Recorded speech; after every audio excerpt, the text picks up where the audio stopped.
Hello everyone. So we have now created our first macro. I have created a new worksheet here called macro test that has the same data that we initially created the macro on in order to make sure that this thing is going to work appropriately. Always test your macros. Just like you always test your formulas, test your macros to make sure that they do what they're supposed to do, they don't cause any errors, so that way when you actually need them to work, you know that they're going to. One thing that you might want to do right off the bat is actually take a look at the macro itself. If we go into the Visual Basic window here, there's all kinds of stuff listed, but we want to specifically see the information about our macro. So over here on the left-hand side, I scrolled down into modules. Module 1 is the name of this because it's the first macro I made. I can rename it if I want to.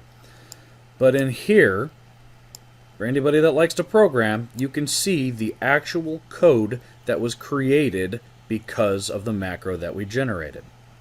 Anything in green are comments, so that doesn't actually happen. Let's see what happened. So the first thing, columns A through D were selected. Then we removed the duplicates based on columns 1 and 2. Then we selected the cell E1, and then we typed in there the full name. You could go through this one step at a time and see written out in code here every single step that we took to make that macro. Which means, also, if you find a step in here that you know didn't make any sense or you wanted to delete it out, you could edit the code in here. So you're actually changing the steps in the macro itself. Since I made E1 and F1 bold, I could easily just get rid of this. I could delete F1.select and selection.font.bold is true. I can wipe that out, and this one right here, that was for E1, because I made the mistake of doing that and then deleting those columns anyways. But since that's not going to harm anything, and this is incredibly small and very fast to process, I'm just going to leave it alone.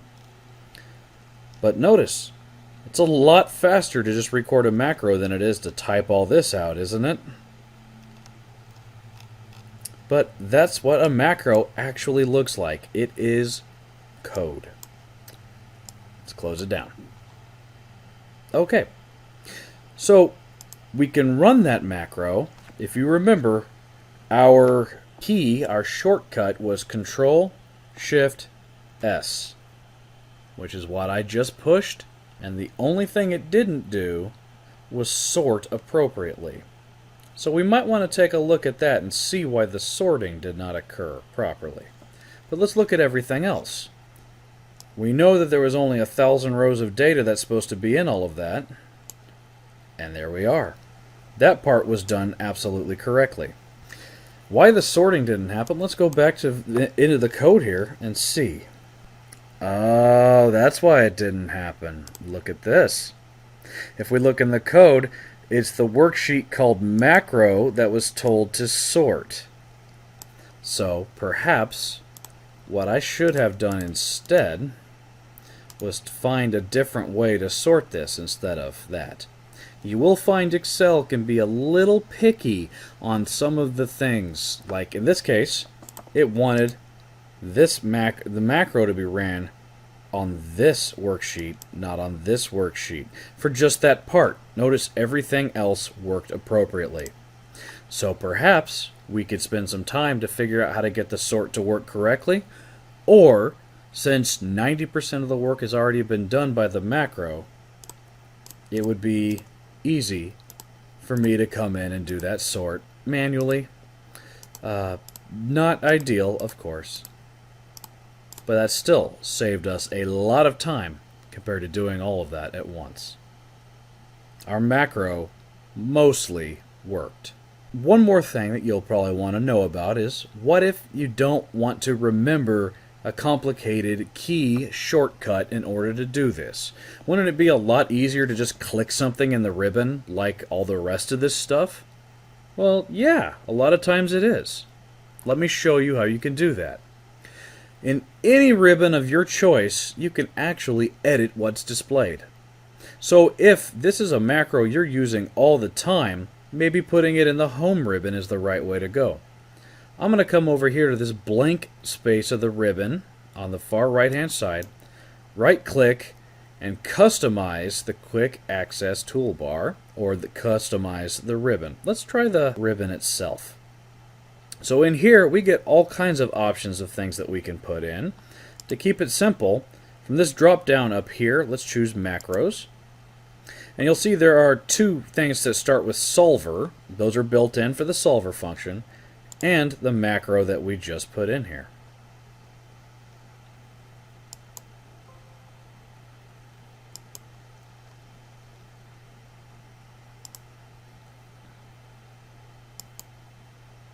So I'm going to create a new group because it just told me that I needed to.